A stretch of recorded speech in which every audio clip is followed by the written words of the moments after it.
continue with chapter number 10 from your history book of grade 8, and the name of the chapter is the Revolt of 1857. And today we are going to understand what were the social and the religious cause and the military cause for the emergence of this revolt in India. So let's begin with the topic, that is the social and the religious causes. The establishment of British rule in India was accomplished by the spread of Western culture. So people were disturbed, or you can say they were very much adaptive by the rapid spread of an alien civilization which they considered to be a threat to Indian society and culture. Several measures adopted by the British government alarmed and enraged the people. So, social reforms such as abolition of sati, the female infanticide, the Widow Remarriage Act, and the introduction of women's education caused deep resentment and among the orthodox sections of the society. They interpreted these measures as was deliberate attempts, that means purposely they were doing this, were the deliberate attempts by the British to destroy the secrecy, or you can say destroy the religious and the social customs. And so the efforts of the missionaries to convert people into Christianity caused great alarm. Some of the missionaries radicalized the religious beliefs and practices of the Hindus and the Muslims in their effort to convert people to their faith. This hurt the religious sentiment of the people. The introduction of Western education and undermined the position and the importance of the Pandits and the Maulavis and was seen as an attack on ancient traditions and values. The office of the inspector of school in Patna was referred to as the Saitani Daftar.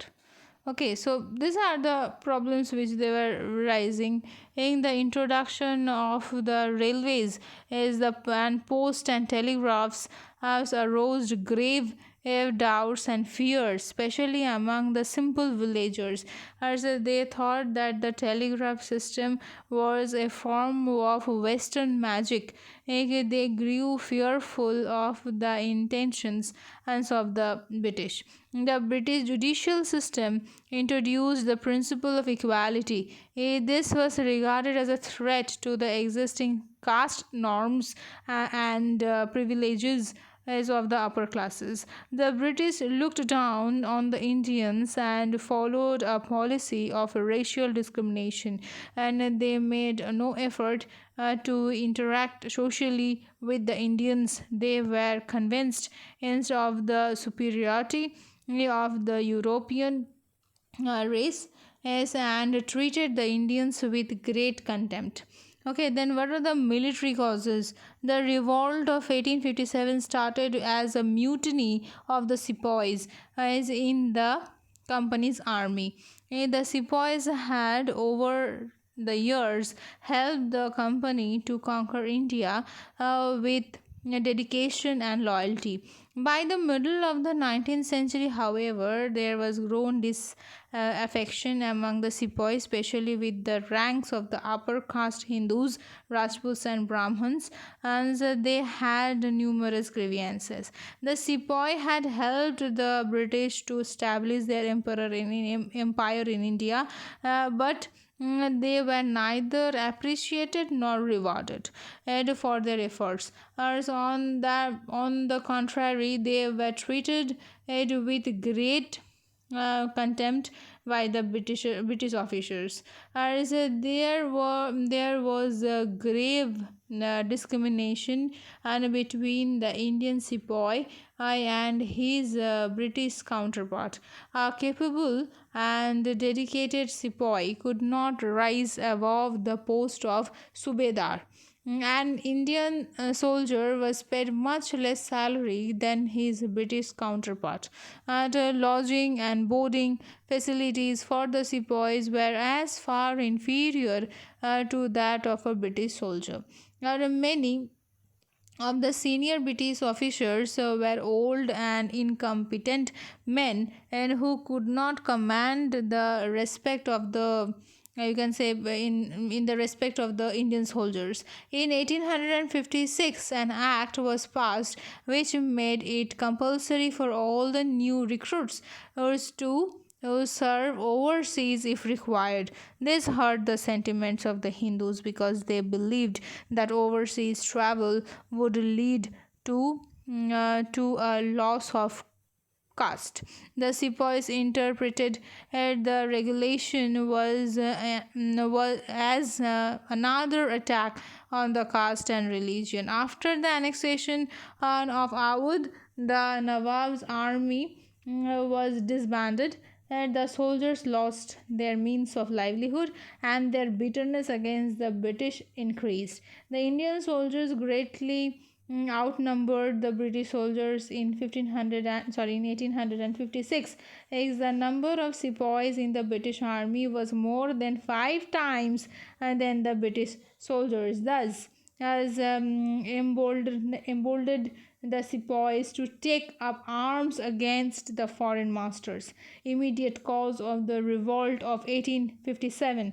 In 1857, the country was seething with discontent. All that was needed was a spark to trigger off an explosion, and the issue of the greased cartridge grease cartridge is provided that spark.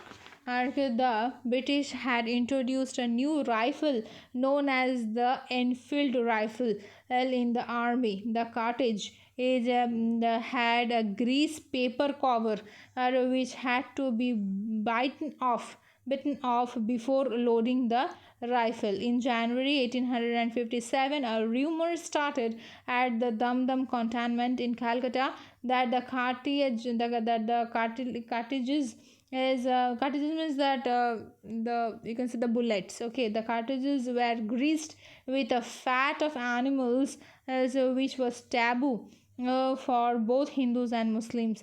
The rumor spread like wildfire among the Hindus and the Muslim sepoys, as they were convinced that the government has deliberately, means purposely, tried to delete their religion. A wave of indignation and you can say anger swept through the military stations. On 29th March in 1857, Mangal Pandey, a sepoy at Barakpur, refused to use the cartridge and attacked his senior officer. He was hanged to death. In the eyes of his fellow sepoys, Mangal Pandey was not a rebel, but a savior, a hero. Okay, on 9th May, 85 soldiers in Meerut refused to use the new rifles and were sentenced to 10 years of imprisonment.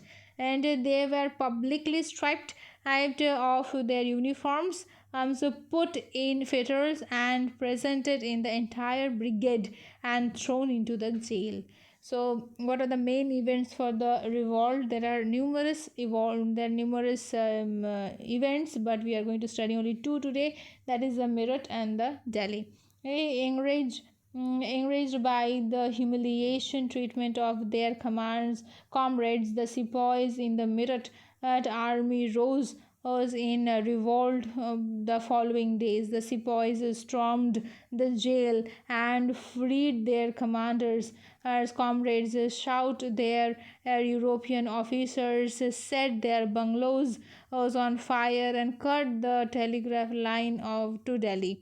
Now, next morning in Delhi, they marched to Delhi, where they were joined by the local sepoys. They killed the European officers and captured the city. On 11th May 1857, Bahadur Shah Zafar was persuaded to accept the leadership of the revolt, and he was proclaimed Emperor of Hindustan. and there was jubilation and all around. The restoration of the Mughal emperor was proclaimed, aimed with the booming of guns, and the news quickly spread that the Company Raj had come to an end. The Sepoy revolt had been transformed into the War of Independence, and inspired by the capture of Delhi, rebellions broke out over the wide area covering the northwestern province, central India, and western Bihar. The success of the revolt, however, proved that the short-lived British reinforcements arrived from Punjab and Delhi was recovered in September 1857. The reign of terror followed. Thousands of innocent people were massacred and thousands were hanged without trial. Bahadur Shah Zafar was taken prison and tried and exiled to Rangoon. And the royal princes his two sons and one grandson of Bahadur Shah Zafar were shot down, and their bodies is displayed on the streets. Is the once great dynasty of the Mughals finally came to an inglorious end. Hopefully, you understood till this much. Thank you.